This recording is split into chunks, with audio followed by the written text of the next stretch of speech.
Misalnya nih Pak Ustadz, kan kalau kita lagi sahur kan kadang-kadang kan, wah lahap gitu, pas lagi makan lahap-lahap itu lagi sahur, terus tahu azan subuh. Nah itu gimana Pak Ustadz, sedang makanan masih ada di sini, di leher gitu, lagi nanggung antara naik apa turun, itu gimana Ustadz? Ini kejadian di zaman Nabi Sallallahu Alaihi Wasallam sehingga keluarlah hadis-hadis Nabi Sallallahu Alaihi Wasallam. Baik, di kasus ini ada dua pendapat di kalangan ulama. Pendapat pertama mengatakan bahwa teruskan makan apa yang ada di mulut. Jadi yang ada di tangan atau di mulutnya itu teruskan makan. Ini pendapat pertama. Ya, bukan yang ada di piring, ingat ya. Ya, awas nih. Ini baru sesuap nih, bisa sesuap yang masuk kan. Di piring masih 10 suap, bukan yang di piring. Ya, ini pendapat pertama mengatakan yang ada di mulut. Jadi itu diteruskan, tidak dikeluarkan. Baik ya, ini berdasarkan hadis riwayat Abu Daud. Ya, kemudian dari Nabi SAW menyampaikan, nah ini kalimatnya sangat menarik kata Nabi. Idza sami'a ahadukumun nidaa.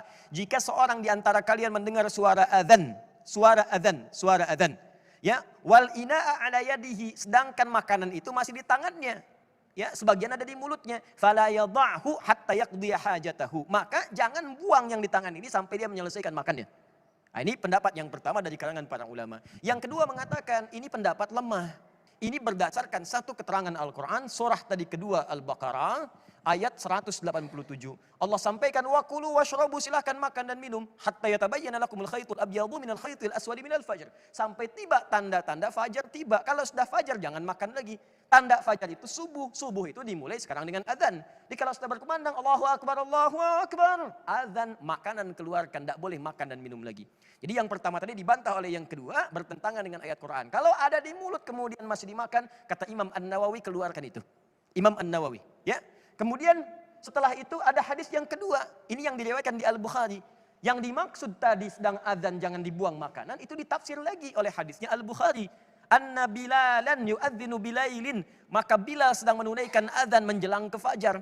Faqala Rasulullah SAW, saat Bilal adzan itu, Nabi bersabda, fakulu washrabu, ayat terusin makan dan minum. Bilal adzan, bayangkan. Kata Nabi, makan dan minum. Hatta yu'adzina ibnu ummi maktum.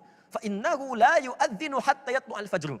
Sampai nanti Abdullah bin Abi Umi Maktum adzan pada yang kedua. Karena adzannya Ibnu Umi Maktum itu menunjukkan adzan fajar. Di zaman Nabi itu adzan itu ada dua.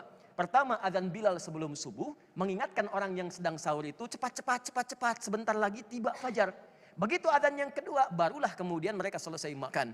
Nah maka kalimat yang pertama, jangan kalian buang makanan saat di tangan saat adzan berkumandang, itu maksudnya adzannya Bilal. Belum masuk subuh, masih peringatan. Itulah penjelasan ulama yang kedua. Kata para ulama hadis, umumnya mengatakan pendapat yang paling rajih, yang paling kuat adalah pendapat yang kedua.